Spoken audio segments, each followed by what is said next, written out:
Hello and welcome back to another edition of Press Pass on GNAT-TV. I'm Andrew McKeever, the news director at GNAT-TV's News Project. It's a pleasure to have you with us today on Monday, March 11th.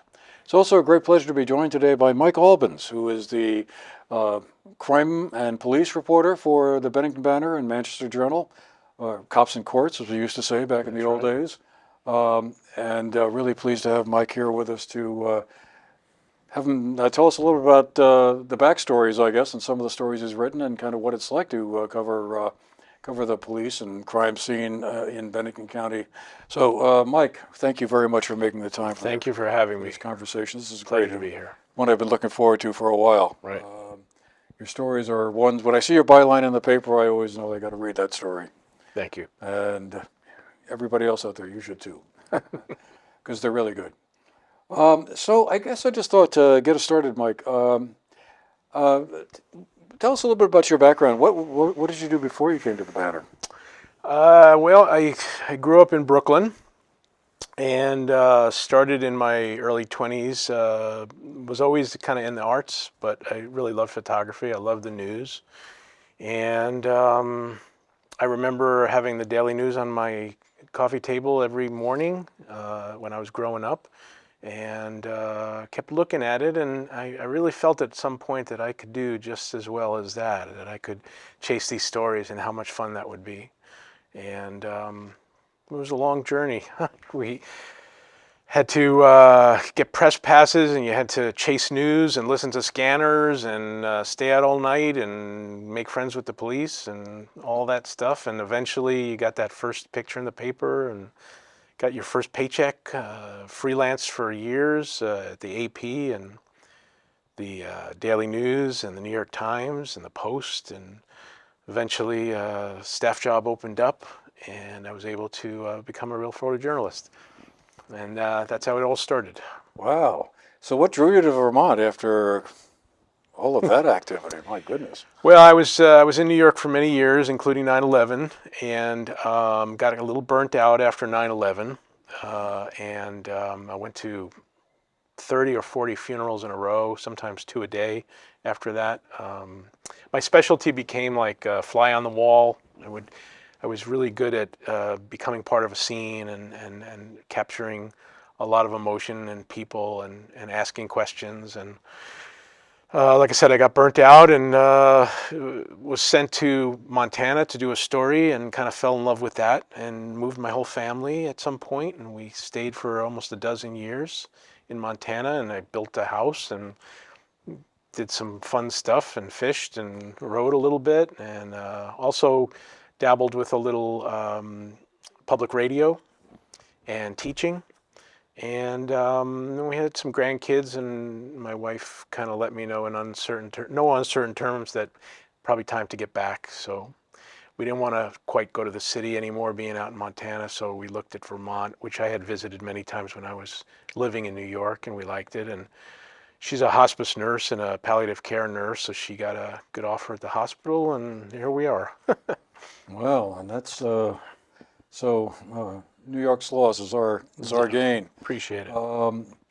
So I guess, is there anything in particular you look for in a story when some kind of a situation happens of one sort or another, or maybe you're in the courthouse, because down in Bennington probably is Right. One place that makes you think, well, this is interesting, but this other case, not so much. Right. For me, it's always about the human side of the story, universal things that come up in these stories. There's so many crimes and things that are happening, and but I like to think that I can find a little hook about people's lives that really can make a story on what makes us human, and all our flaws and our forgiveness and everything. And so when I go to the court and I look through the schedule and I read some of the affidavits, I try to see where I might be able to find something that touches people and makes us all human and kind of understanding, even in these horrific circumstances, people's lives and shedding a little light on what happens in people's lives and whys and all that stuff. So I might go to the courthouse and read through dozens of cases, and there's one or two, there might be a sentence or two that speaks to me about, something that happened in this person's past, or an extenuating circumstance that really makes it a little unique and different and touching for a person. And then I could take that and craft it in such a way that hopefully at the end of the day someone could read that and feel a little something, whether it's anger or resentment or empathy about what's happening here, and as well as informing what's happening in our community. I think it's really important. We live in a beautiful place. I love southern Vermont, but there are a lot of problems, and there's a lot of things in people's lives that we don't like to technically look at, but unless we see it and shine a light on that, it's never going to get any better. So this is part of my job. I feel really proud of that, and I hope that's what I bring. Well, on that note, there's a couple of stories that you've done recently that I wanted to kind of talk a little bit about, and one of them was one you just wrote last week about the, I guess, the conclusion of the whole Treat Williams Right. Story. Very sad, tragic event that happened Right. last year. Treat Williams, the actor, who was killed in a car crash up in Dorset, and last week his family was there to kind of just give statements, I guess. I wondered if you could tell us what that scene was like, because some of the statements that were made by his son and daughter and his wife were, I just thought, very moving. Well, they were very moving, and it's not a situation any of us ever wants to be in. I think it took a lot of courage and strength to come to the courtroom and both confront as well as show empathy for a person who obviously didn't want this to happen. It was obviously an accident, but it was a negligent accident. And so what struck me from his son was that duality, that he had met this person, he cared for this person, his father cared for this person, and to be in that situation and to have your father killed and never be able to speak to them again and share, they wrote together and they were going to make a movie together and they had a life planned, and now it's just cut short. But to take that and then also feel empathy for the person who did it, because it, we don't want to say it could happen to anybody, but for that little moment that we might have looked down at our phone or made a bad mistake, and which is what happened, and maybe he wasn't paying attention. It never kind of was clear of what happened in those seconds.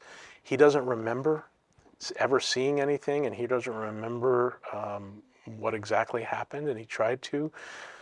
So Treat Williams' family, two statements came, one from his wife and one from his daughter. His daughter was angry, rightly so. She felt that she wanted to say, "I forgive you." She wanted to say, "I hope you have a good life," and that, but when she realized that he wasn't going to get any jail time and that it was going to be a deferred sentence, and a deferred sentence in Vermont is, if he doesn't get any more trouble, it's going to go away and become washed and erased from his record, and that he wouldn't serve a day in jail, she was angry, and her emotions took over, and she let that be known. His wife was trying to hold it together, in my opinion, and try to be even-handed. But his son was really interesting. He didn't have a prepared speech. He didn't read from a paper. He sat 15, 20 feet away from Mr. Koss and looked him in the eye and told him how he felt, that he was sad and devastated, and his life was completely changed. However, he forgave him, and he hoped that Mr. Koss would forgive himself. And so those are the kind of things, those situations when you're in the courtroom, that you can't help but feel empathy for both people and try to understand and realize that in this little microcosm that we have in the courtroom is life. It's forgiveness, it's empathy, it's literally life and death.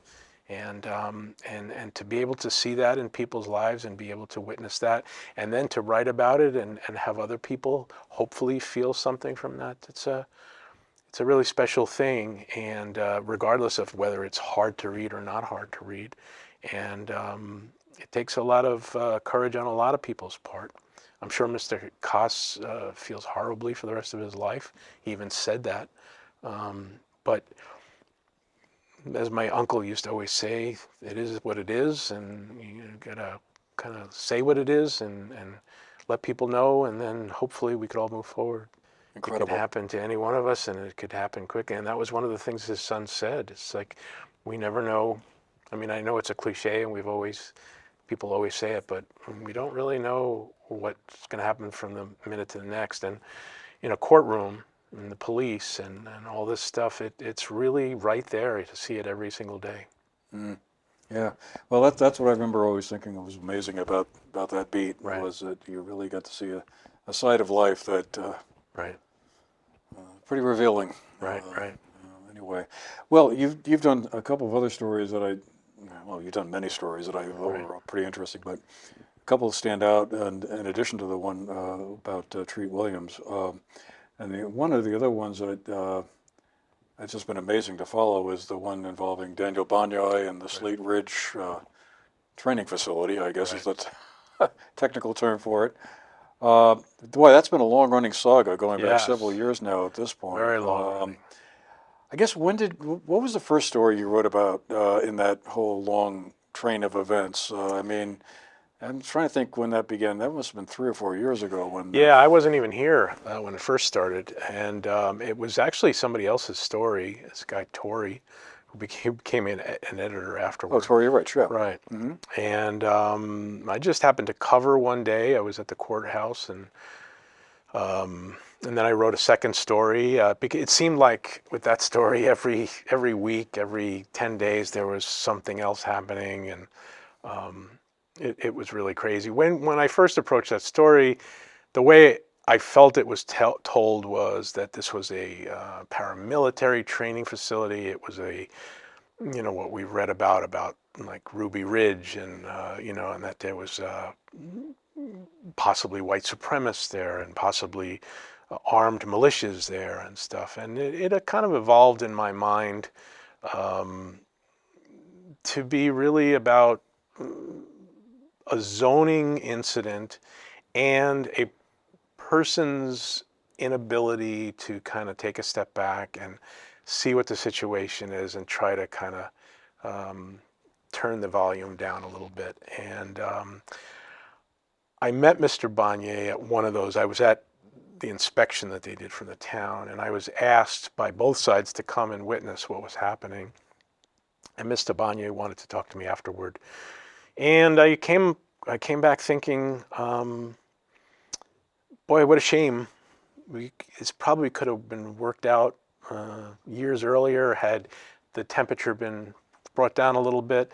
I think he was in a camp and the town was in a camp, and then because of what was happening on both sides, they had to keep putting up their fortifications on both sides, and it just kept going like that until finally, arrest warrants, and he's on the lam now, and there's hundreds of thousands of dollars in fines, and the town's about to go onto his property, and and he may never come back to Vermont.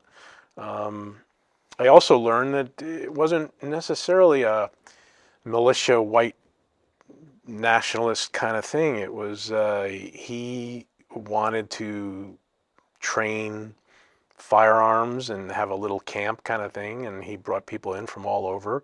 And there was a lot of, I talked to a lot of people in the neighborhood who said that they complained and he wouldn't listen to them, and he made fun of them, and then they complained to the town, and the town tried to do it. It was an interesting story on the dynamics of how far a town can go to stop someone from doing something on their own private property.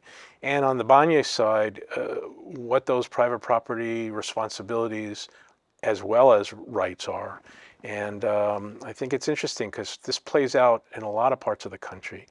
And again, like in most things, if the temperatures turn down and we can meet a little bit in the middle instead of having these extreme views, a lot more will get done. I have the opportunity to step back myself and see, and I guess when you're in that situation, it's a lot harder to do that. But that's what I've come out of that situation realizing.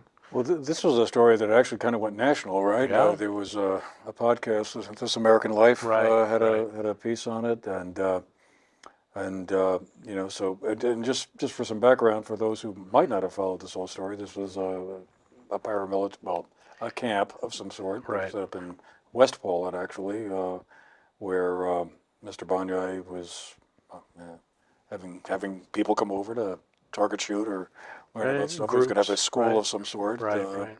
One of the things that always puzzled me about that, though, wasn't the state Supreme Court or one of the appeals courts issue an arrest order for Yes. Mr. Banyai, and either the Rutland County Sheriff's Department could have gone and Right. arrested him Right. and taken him to jail, or the Right. state police, Right. but neither of them did. No. And I Interesting. always wondered, okay, what was going on there? Yeah. So he was issued an arrest warrant through the environmental court, Judge Durkin, and that was because of a contempt order, because he didn't follow through on what he was supposed to do. And it was appealed to the Supreme Court. In the meantime, they allowed the arrest warrant to continue. It was given at first to any law enforcement officers who would go, specifically the Rutland County Sheriff, David Fox, was to go and pick him up. I think he went to the property a couple of times. People said Banyai wasn't there, and he left. Neighbors were saying that they never saw anybody there trying to arrest him. This last time, the town asked the court to specifically charge the Rutland County Sheriff with the arrest, as well as the Vermont State Police. And if they couldn't arrest him, every month they were to write a brief onto what they had done to find him. And so far there's been two briefs written saying that they're following leads and that they've been to the property, they've been talking. I believe there was one time where they thought he was going to come to Vermont for a parole hearing, and he never showed up. And so he is purported to be somewhere in New York, and nobody knows. He hasn't been to his property as far as we know. Neither the Vermont State Police or the Rutland County Sheriff has made any kind of contact. There's still an outstanding arrest warrant. And we got to that point, I suppose. So right now he's in hiding, and He's on the lam. we may never hear from him again. We may never hear from him, or there might be some interagency New York kind of thing, takedown, but we don't know. A lot of people felt at the time, and still do, that this was over the top for zoning infractions, and that having those kind of ramifications for something that basically came down to, like I said, a zoning thing, was way beyond what a town or a court should have ordered, and that there could have been a less punitive way of handling it, and that was the argument by Banyai's attorney. But it just never, never quite calmed down to that point where we can actually. And one result, I guess, is that there's a statute that the legislature, I think, has already put in place now that makes it clear that Right. we're gonna, camps like that need to be Right, fully signed by the vetted, governor. Yeah, absolutely. So it's I think people got scared. I mean, you hear about stuff around the country of, both Ruby Ridge and what was happening in Nevada. right. Right. The Freeman in Montana. Nobody wants a Waco in their backyard or anywhere in the country, and so I think everybody's kind of a little on edge for that. And I think that's one of the reasons why it might have gotten to this point. So another story that you've followed recently, which is another one had many, I'm sure, interesting aspects to it. It was the one involving a young teenager, Isaiah Rodriguez, Right. who was found Fascinating. dead along the side of the road in Danby Mountain Road, I think, back in February of 2022. Right. And apparently a case of a drug deal gone bad of some sort, or he was working with some folks who were Yeah, distributing not heroin or as fentanyl, or not as well, black and white as we thought it was. And originally, the story came across of a young young man found in the snowbank wearing it was slide sandals, and I followed the family up to visit, and they kind of befriended me, and we talked a lot. They let me know how they were feeling. I also reached out to the investigators, and we had a good relationship talking about the case. And as it went on, and anniversaries came and went, and it really tied back to Bennington's gang problem and the drug trafficking that's happening. It turned out that Mr. Rodriguez was part of a drug gang called I believe the B Block or C Block gang out of Springfield area of Massachusetts, and they were coming, and the the way they operated was they would deal, and they would come into contact with some drug users, and they would ask the drug users if they could come in their house, and they would give them free drugs, and of course, or they would sell for them, and then once they were there, they wouldn't leave, and then these drug addicts would become beholden to them, and they were basically held kidnapped. And then they would deal to more and more people. And when I first started, this was really starting to explode here in Bennington. There were, half a dozen of these houses stretching from Pownell all the way up through Sunderland, and even Londonderry. And there was fentanyl coming through, and some of it originally was reasoned through people like Erica Marthage that because our laws for younger people are less stringent, you can send a 17, 18-year-old person here and they're not going to face as much consequences as a 25 or 30-year-old. I'm not sure if that really, there were older people as well. I just think that they found an opportunity. There's a lot of drug use here, and when they came, it exploded and ruined a lot of people's lives and a lot of deaths. So long story short, Mr. Rodriguez was part of one of these crews. He was in a house in Pownell that had a drive-by shooting. It was a rival gang shooting. One of the drug gangs that was related to the Latin Kings had moved out of a house, and this new gang had come in, and then they wanted to reclaim. The Latin Kings wanted to reclaim this, so there was shooting, and Mr. Rodriguez was seen on tape with an automatic weapon coming out of the house. We didn't know this at the time, but we found out piecemeal later on. We've written a lot of stories about it. And it turned out that supposedly, allegedly, Mr. Rodriguez had stolen a gun from one of these gang members, and they didn't want him in the gang anymore. And they at first were going to try and scare him and rob him, and it got out of hand. And at some point, they decided to kill him. And they stole his sneakers and brought him up the road. And it was a caravan of 2 cars. And told him to run. And as soon as he started to run, they shot him. And he landed where he did. There's been up to date, I believe there's 3 arrests.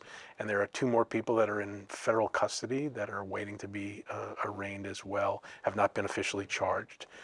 2 of the 3 were thrown out, and she was only charged with accessory after the fact. She was the driver that Rodriguez was in her car. And, the prosecutor went back to the police, and they redid their affidavits and recharged. And the judge changed her mind and found that there was probable cause, and she was recharged again. She, at the first arraignment, was let go and, told to stay in her house, and now she's being held without bail on a murder charge with a life sentence. wow. Yeah. And more arrests to come. But the thing about that's interesting about that story is he was for all intents and purposes, he was a fine kid. Well, that's his what I remember family. hearing. Right. He was a regular kid. He was a regular kid. He loved basketball. He loved his family. And his family said, like so many other stories, he got involved with the wrong people. He was looking for connection. And those people took advantage of it. And he became who he was and wound up dead for it. And that story can be told anywhere in this country right now, unfortunately. The draw of money and drugs and power is just so astronomical. And municipalities like Bennington, a little small police force, and Manchester are trying to stem the tide of something that is, in many intents and purposes, I feel way above their ability to control. You can do anything you can change people's minds, you can make people aware, but this is going to keep coming in, and it's more and more of a supply and demand. It's going to continue to happen. You can't have a police state, so you got to do the best you can, and I know that our police have tried, and they've actually made a lot of progress in stemming some of this stuff, but it's still going on. We still see those stories popping up, in different forms, different houses, different. A guy was just stabbed to death in Pownell Estates down in Pownell. And it was tied to drugs. It was a drug user, somebody with a car, and it was Massachusetts plates, and he was stabbed to death, walked out, and collapsed on the floor just when the kids were getting off the bus to come home from school. And this is stuff that these kids see all the time, this kind of stuff. I'm sorry to diverge here, but No, there was a raid on one of these houses a year and a half ago in the summer, and I went and I saw what was happening and took pictures. And as the police were raiding this house, there was a group of little kids with shirts off, middle of summer, no shoes, and they were just mere feet away from these police officers in riot gear and automatic weapons banging in this door. And I normally and naturally took the picture because this is their life, this is what's happening right here, and there was a lot of pushback from our community. They were saying how disgusting it was that we showed these kids and they're being traumatized again. And the editor at the time, Noah Hoffenberg, was really adamant that this is life here in Vermont right now. And, what we're not seeing is what these kids see all the time. And until we see it, and until we do something about it, it's not going to change for them. So our feelings aside as to whether we should have taken this picture or not, shining a light on that is what the press job is. And I've always felt strongly about that. And that is really an important part. It's not PR. It's not covering the little issues here, although it is that as well. A big portion of it is showing some of the stuff that we may not want to look at, but is a big deal. And I'm proud to say that our paper has really stepped up and allowed me to do that and to see not only the good side, but the flip side of that, and how if it gets out of hand, that it just can affect the whole town and the soul of that town. Yeah, absolutely. It is hard because it is such a contrast with the Chamber of Commerce view of Vermont that There's been some likes to complaints. think is going on, but behind the scenes is always. And there is there's a lot of good stuff happening in Bennington. I think they really want to make this town better and change some things, but that's not to the exclusion of what's really happening now, so that we can make it better. Yeah. Well, until we know what's going on, it's not going to change, right? That's right. Well, Mike, boy, we could probably talk for another half an hour about all of this, but we're going to have to leave it there for today. But I just want to say thanks again for making the time to go up and share some of those stories with us. The background is fascinating. And thanks to all of you who've been with us as well, and for sharing part of your day with us. And we appreciate that. And we'll see you again the next time. Thank you very much. Take care.